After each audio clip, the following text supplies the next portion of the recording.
आदाब नाजरीन, इस्तकबाल है आप सभी का मुल्क की बात में। मैं हूं आपके साथ ज़ेबा अंजुम। खबरें शुरू करने से पहले एक नज़र सुर्खियों पर। जंगबंदी मुआहिदे पर ईरान ने कहा कि ये इजराइल की शिकस्त और हमास की फतेह है। 3 मराहिल पर मुश्तमिल होगा जंगबंदी मुआहिदा। पीएम मोदी ने किया भारत मोबिलिटी 2025 का इफ्तिताह। 17 से 22 जनवरी के बीच लॉन्च होंगी कई कारें और बाइक्स। दिल्ली के साबिक सीएम अरविंद केजरीवाल ने वजीर आजम नरेंद्र मोदी को लिखी चिट्ठी। कहा तलबा को दिल्ली मेट्रो में 50% की छूट दी जाए। पाकिस्तान के साबिक वजीर आजम इमरान खान को लगा बड़ा झटका। अलकादी ट्रस्ट मामले में कोर्ट ने सुनाई 14 साल की सजा। स्पेस एक्स स्टारशिप रॉकेट की टेस्ट फ्लाइट फेल, टुकड़े टुकड़े होकर मलबे में हुआ तब्दील। इंडोनेशिया के सदर प्रभावो भारत के रियासती मेहमान होंगे। वजीर आजम नरेंद्र मोदी की दावत को इंडोनेशिया के सदर ने किया कबूल। कांग्रेस एमपी अमरिंदर सिंह का कंगना रनौत की फिल्म इमरजेंसी पर रद्द अमल आया सामने। कहा जनता का दिल बहलाने के लिए ऐसी फिल्में बनाना सही नहीं है। आरएसएस चीफ मोहन भागवत के बयान से मचा बवाल। भड़के ईसाई मजहबी रहनुमा। कनाडा में कहा गायब हो रहे भारतीय तलबा। 20,000 से ज्यादा लोगों ने नहीं किया कॉलेज में रिपोर्ट। इजराइल और हमास के बीच गजा में जंगबंदी मुआहिदा हो चुका है। ये 3 मरहलों में मुकम्मल होगा। इस मुआहिदे को ईरान ने इजराइल की शिकस्त और हमास की फतेह करार दिया है। उधर इजरायली वजीर आजम नेतन्याहू के दफ्तर से ऐलान किया गया है कि गजा में इजरायलियों की रिहाई का मुआहिदा तय हो गया है। आप कैदियों के इस्तकबाल की तैयारी करें। जबकि दूसरी तरफ इजरायली हुकूमत की इत्तेहादी पार्टी के सरबराह बेन गुवेन ने मुआहिदे पर नुक्ताचीनी की और हुकूमत से अलग होने की धमकी दी है।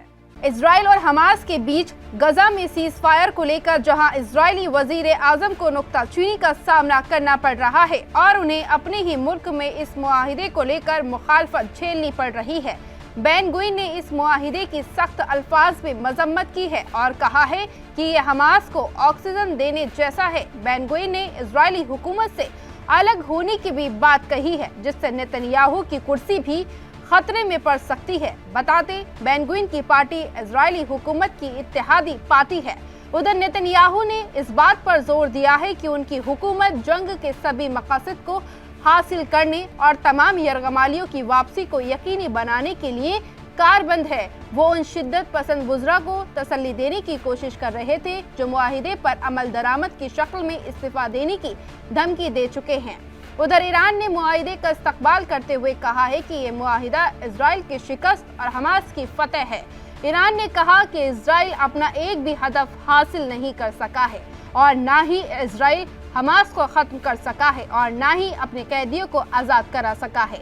आखिरकार इजराइल को हमास के साथ मुआहिदा करना ही पड़ा। ईरान की तरफ से उम्मीद जाहिर की गई है कि अब 15 महीने से चल रही जंग का खात्मा बहुत जल्द हो जाएगा।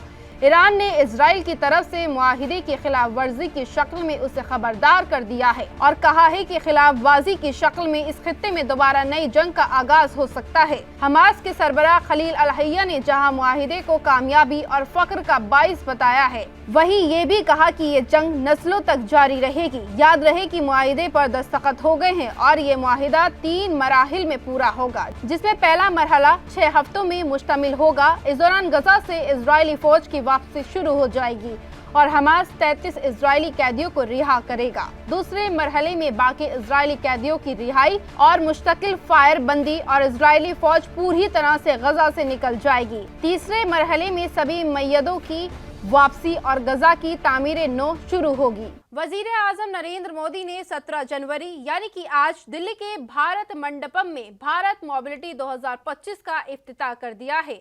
आज से लेकर 22 जनवरी तक होने वाले इस प्रोग्राम के दौरान मुल्क और दुनिया के कई गाड़ियां बनाने वाले शामिल होंगे। इस मौके पर पीएम मोदी के साथ मरकजी ट्रांसपोर्ट मिनिस्टर नितिन गडकरी भी मौजूद रहे। वजीर आजम नरेंद्र मोदी ने दिल्ली के प्रगति मैदान में वाजे भारत मंडपम में भारत मोबिलिटी 2025 का इफ्तिताह कर दिया है। इस दौरान पीएम मोदी के साथ यूनियन मिनिस्टर नितिन गडकरी भी मौजूद रहे। पीएम मोदी ने इस दौरान कहा कि भारत मोबिलिटी के दूसरे एडिशन के तौर पर 17 जनवरी से 22 जनवरी 2025 के बीच भारत मोबिलिटी 2025 का इनेकाद कर रही है। इस दौरान देश और दुनिया भर की मेजर व्हीकल मैन्युफैक्चरर्स की ओर से अपनी गाड़ियों को शोकेश किया जाएगा। भारत मोबिलिटी के तहत ऑटो एक्सपो 2025 का भी इनेकाद किया गया है, जिसमें कई नई गाड़ियों को पेश और लॉन्च भी किया जा रहा है। साथ ही आपको ये भी बताते चले कि वजीर आजम नरेंद्र मोदी ने बीते रोज सिंगापुर के सदर थरमन षणमुगरत्नम से मुलाकात की है। दोनों लीडरों ने कई मुद्दे पर बातचीत की। राजधानी दिल्ली में असेंबली इंतखाबात की तारीखों का ऐलान हो गया है। इससे ठीक पहले आम आदमी पार्टी के कन्वीनर अरविंद केजरीवाल ने वजीर आजम नरेंद्र मोदी को एक खत लिखा है। मालूमात के मुताबिक बताते चले कि अपनी चिट्ठी में अरविंद केजरीवाल ने तलवा को दिल्ली मेट्रो में करीब 50% छूट देने की मांग की है। उन्होंने अपनी चिट्ठी में लिखा है कि दिल्ली मेट्रो में मरकज और दिल्ली हुकूमत दोनों का हिस्सा है। ऐसे में केजरीवाल ने कहा कि मरकज और दिल्ली हुकूमत दोनों इसका खर्च उठाएंगी। हम बस में तलवा के लिए फ्री बस सफर का प्लान बना रहे हैं। दरअसल आम आदमी पार्टी के कन्वीनर अरविंद केजरीवाल ने पीएम मोदी को पत्र लिखा है। अपनी चिट्ठी में उन्होंने लिखा है कि दिल्ली के तलबा अपने स्कूल और कॉलेज तक आने जाने के लिए बड़े पैमाने पर मेट्रो पर डिपेंड हैं और मेट्रो का इस्तेमाल करते हैं। तलबा पर पैसों का बोझ कम करने के लिए मैं दिल्ली मेट्रो में तलबा को करीब 50% की छूट देने की तजवीज़ रखता हूं। पाकिस्तान के साबिक वजीर आजम इमरान खान और उनकी बीवी बुशरा को बड़ा झटका लगा है। बता दें कि अल कादिर यूनिवर्सिटी ट्रस्ट मामले में दोनों को कसूरवार ठहराया गया है। जानकारी के मुताबिक बताते चले कि कोर्ट ने इमरान खान को 14 साल और उनकी बीवी को 7 साल की सजा सुनाई है। कोर्ट ने 190 मिलियन पाउंड के करप्शन मामले में इमरान की बीवी बुशरा को गिरफ्तार करने का हुक्म दिया और जिस वक्त ये हुक्म आया, बुशरा बीवी अदालिया जेल में मौजूद थी। फैसला आते ही सिक्योरिटी फोर्सेस ने उन्हें घेर लिया, जिसके बाद उन्हें गिरफ्तार कर लिया गया। बता दें कि कोर्ट ने इमरान खान को 14 साल और उनकी बीवी बुशरा को करीब 7 साल की सजा सुनाई है। दुनिया के सबसे ताकतवर रॉकेट स्टारशिप का 7वां टेस्ट पूरी तरह से कामयाब नहीं रहा। हिंदुस्तानी वक्त के मुताबिक बताते चले कि 17 जनवरी को सुबह करीब 4 बजे टेक्सास के बोका चिका से रॉकेट लॉन्च किया गया। लॉन्चिंग के 8 मिनट बाद बूस्टर यानी कि निचला हिस्सा अलग होकर वापस लॉन्च पैड पर आ गया। शिप यानी कि ऊपरी हिस्से में ऑक्सीजन लीक होने से ब्लास्ट हो गया। स्टारशिप स्पेसक्राफ्ट और सुपर हेवी रॉकेट को कलेक्टिवली स्टारशिप कहा जाता है। स्टारशिप में 6 रैप्टर इंजन लगे हैं। स्टारशिप का छठा टेस्ट 20 नवंबर 2024 को सुबह 3:30 बजे टेक्सास के बोका चिका से किया गया था। अमेरिका के नॉन मुंतखल सदर डोनाल्ड ट्रंप भी टेस्ट देखने के लिए स्टार बेस पहुंचे थे। इस टेस्ट में बूस्टर को लॉन्च करने के बाद वापस लॉन्च पैड पर कैच किया जाना था, लेकिन सभी पैरामीटर ठीक नहीं होने की वजह से पानी में लैंड कराने का फैसला लिया गया। वहीं स्टारशिप के इंजन को स्पेस में फिर से चालू किया गया। इसके बाद हिंद महासागर में लैंडिंग हुई। इस बार यौम जमहूरिया के मौके पर इंडोनेशिया के सदर प्रबावो सुबियांतो भारत के रियासती मेहमान होंगे। बताते चले कि वजारत खारजा ने बताया है कि 76वें यौम जमहूरिया परेड यानी कि 26 जनवरी 2025 के मौके पर रियासती मेहमान बनने की पीएम मोदी की दावत को इंडोनेशिया के सदर ने कबूल कर लिया है। बताते चले कि वे 25 से 26 जनवरी को भारत के ऑफिशियल 2 रोज़ा पर नई दिल्ली आएंगे। उनकी पीएम नरेंद्र मोदी के साथ 2 तरफा बातचीत भी होगी। इस दौरान दोनों देशों के बीच कुछ अहम मुआहदे पर दस्तखत भी होने की उम्मीद जताई जा रही है।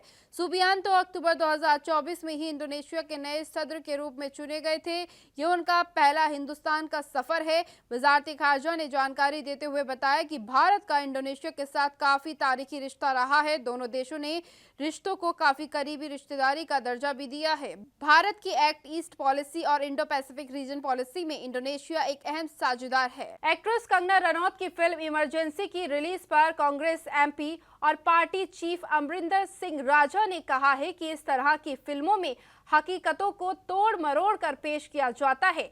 आवाम का दिल बहलाने के लिए ऐसी फिल्में बनाना सही नहीं है। सरकारों और सेंसर बोर्ड को ऐसी फिल्मों पर नजर रखनी चाहिए, क्योंकि ऐसी फिल्मों से मुल्क में भाईचारे का माहौल खराब होता है। और इस दौरान उन्होंने क्या कुछ कहा, सुनिए। को बात है, इस प्रकार की जो फिल्में हैं, चाहे वो कंगना जी बना रही हैं, चाहे कोई और बना रहा है, उसमें जो सही तथ्य हैं उनको तोड़ मरोड़ के पेश किया जाता है। क्योंकि फिल्म में अगर मसाला नहीं डालेंगे तो फिल्म चलेगी नहीं। ऐसे ही उड़ता पंजाब भी एक बनी थी, और एक झारखंड में जगह है जमतारा करके, वहां पर साइबर क्राइम होता है, वो भी एक फिल्म बनी। मेरे कहने का मतलब है, इस प्रकार की जो फिल्में बनती हैं केवल जनता को स्टोरी बताने के लिए और उनका दिल बहलाने के लिए, ये सही नहीं है। मेरे को लगता है सेंसर बोर्ड को और सरकारों को इसके ऊपर तरीके से नजर रखनी चाहिए, क्योंकि इन ऐसी फिल्मों से देश का, भाईचारे का, सब लोगों का माहौल खराब होता है। जिस तरीके से अब जो दिखाया जाता है फिल्म में, वो वास्तव में तो होता नहीं है। देश के अलग अलग मामलों को लेकर आरएसएस चीफ मोहन भागवत लगातार बयान दे रहे हैं, जो काफी चर्चा में बने हुए हैं। पहले मंदिरों पर दिए गए बयान पर उन्हें काफी मुखालिफत का सामना करना पड़ा था। अब भागवत ने साबिक सदर प्रणब मुखर्जी को लेकर एक ऐसा बयान दिया है जिस पर नया तनाजा खड़ा हो गया है। संघ चीफ मोहन भागवत ने पीर को एक बयान दिया था जिसमें उन्होंने कहा सदर प्रणब मुखर्जी की तारीफ की थी और कहा कि उनके सदर रहते हुए घर संघ की तरफ से घर वापसी की मुहिम नहीं चलाई गई होती तो आदिवासियों का एक गुट एंटी नेशनल हो जाता। बता दें कि संघ की तरफ से घर वापसी लफ्ज इस्तेमाल मुसलमानों और ईसाइयों के हिंदू मजहब में लौटने के लिए किया जाता है। संघ चीफ मोहन भागवत ने यह बात इंदौर में नेशनल देवी अहिल्या पुरस्कार के डिस्ट्रीब्यूशन प्रोग्राम में कही है। भारत कनाडा तनाव के बीच IRCC के हवाले से एक रिपोर्ट पेश की गई है जो चौंकाने वाली है। दरअसल इस रिपोर्ट में दावा किया गया है कि कनाडा पहुंचे लगभग 20,000 भारतीय तलबा कॉलेजों और यूनिवर्सिटी से लापता हैं। बता दें तलबा अपने कॉलेज या ट्रांसफॉर्मेशन में नौशौ की शक्ल में पहचान किए गए हैं, यानी उन्हें वहां लंबे वक्त से नहीं देखा गया। ऐसे में सवाल उठ रहे हैं कि ये तलबा आखिर कहां गए।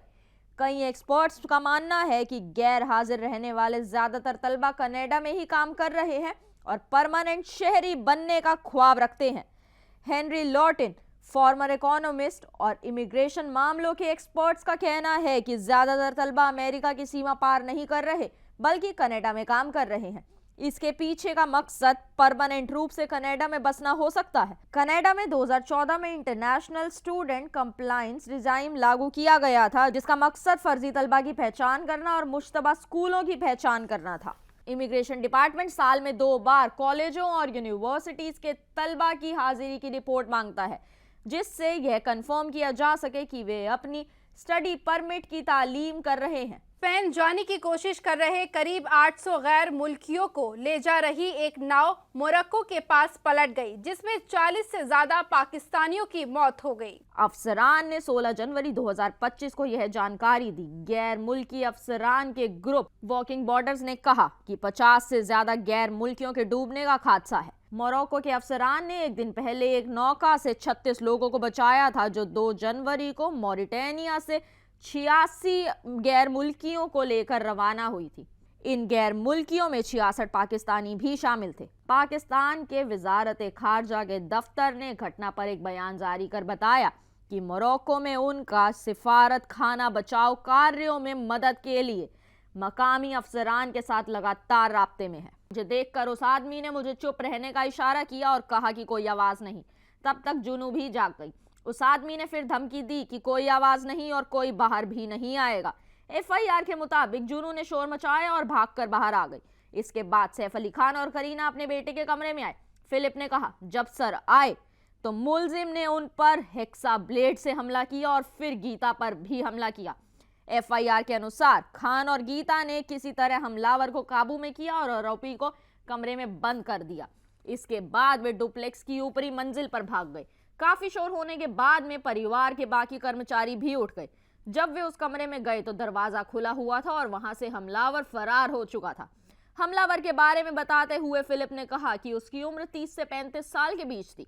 उसने काली पैंट, शर्ट और टोपी पहन रखी थी। फिलहाल हमलावर पुलिस की गिरफ्त में है। एप्पल के को-फाउंडर स्टीव जॉब्स की बीबी लॉरेंस पॉवेल जॉब्स हाल ही में महाकुंभ में भाग लेने के लिए 2 हफ्ते के सफर पर प्रयागराज आई थी, लेकिन अचानक उन्होंने प्रयागराज के बमरोली एयरपोर्ट पर एक इंटरनेशनल फ्लाइट बुलाई और वे भूटान रवाना हो गईं। बता दें कि लॉरेन पॉवेल की अचानक तबीयत खराब हो गई। उनको एलर्जी की परेशानी हो गई है, जिससे उन्हें अपना प्रवास बीच में ही खत्म करना पड़ा। वह प्रयागराज से भूटान के लिए रवाना हो गई हैं। वहां वह कुछ वक्त कुदरती माहौल में बिताकर सेहतियाब होंगी। लॉरेन ने महाकुंभ में निरंजनी अखाड़े के आचार्य महामंडलेश्वर स्वामी कैलाशानंद गिरी के शिविर में वक्त गुजारा था। यहाँ उन्होंने सनातन मजहब की गहराई को समझने और सुकून पाने के लिए दीक्षा ली। उन्हें महाकाली के बीज मंत्र का जाप करने की विधि दी गई। लॉरेन पॉवेल को ले जाने के लिए 93 साल बाद पहली बार प्रयागराज में बमरौली एयरपोर्ट पर इंटरनेशनल फ्लाइट आई। रॉयल भूटान एयरलाइंस की international flight Druk air Lauren Powell और उनके साथियों को लेकर भूटान के लिए रवाना हुई। इससे पहले 1932 में ब्रिटिश हुकूमत के दौरान प्रयागराज से लंदन के लिए सीधी फ्लाइट चलती थी।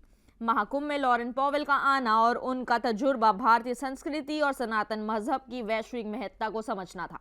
वह दुनिया के सबसे अमीर और मशहूर लोगों में से एक है, लेकिन वह हकीकी अमन और सादगी को तरजीह देती हैं। आईपीएल 2025 की नीलामी से पहले दिल्ली कैपिटल्स ने अपनी टीम के कप्तान ऋषभ पंत को रिलीज कर दिया है। इसके बाद दिल्ली को एक ऐसे तजुर्बेकार खिलाड़ी की जरूरत थी जो टीम की कमान संभाल सके। अब टीम की कप्तानी को लेकर दिल्ली कैपिटल्स के फैंस जानना चाहते हैं कि आखिर कौन होगा दिल्ली कैपिटल्स का कप्तान। बता दें कि पहले केएल राहुल को 14 करोड़ में खरीदा और इसके बाद उम्मीद की जा रही थी कि उन्हें ही अगले सीजन के लिए दिल्ली का कप्तान बनाया जाएगा। लेकिन एक रिपोर्ट के मुताबिक दिल्ली कैपिटल्स अब ऋषभ पंत के बाद केएल राहुल नहीं बल्कि भारतीय ऑलराउंडर अक्षर पटेल को टीम की कप्तानी सौंप दी जाएगी। दिल्ली कैपिटल अब आईपीएल 2025 के लिए अक्षर पटेल की कप्तानी की जिम्मेदारी देने पर विचार कर रही है। हालांकि दिल्ली फ्रेंचाइजी ने आईपीएल 2025 की मेगा नीलामी में केएल राहुल और फॉफ डू प्लेसिस जैसे खिलाड़ियों को खरीदा था जिन्होंने आईपीएल में कप्तानी की है। लेकिन ये टीम अक्षर पटेल पर अपना भरोसा दिखा रही है जो इस फ्रेंचाइजी के साथ साल 2019 से जुड़े हुए हैं और अच्छी कारकर्दगी का मुजाहिरा कर रहे हैं। अब जल्द ही अक्षर पटेल के नाम का ऐलान होगा और सबसे अहम देखना होगा कि क्या इस बार अक्षर पटेल दिल्ली को ट्रॉफी दिला पाएंगे। नाजरीन, मुल्क की बात में आज के लिए बस इतना ही। मुझे दीजिए इजाजत। आदाब।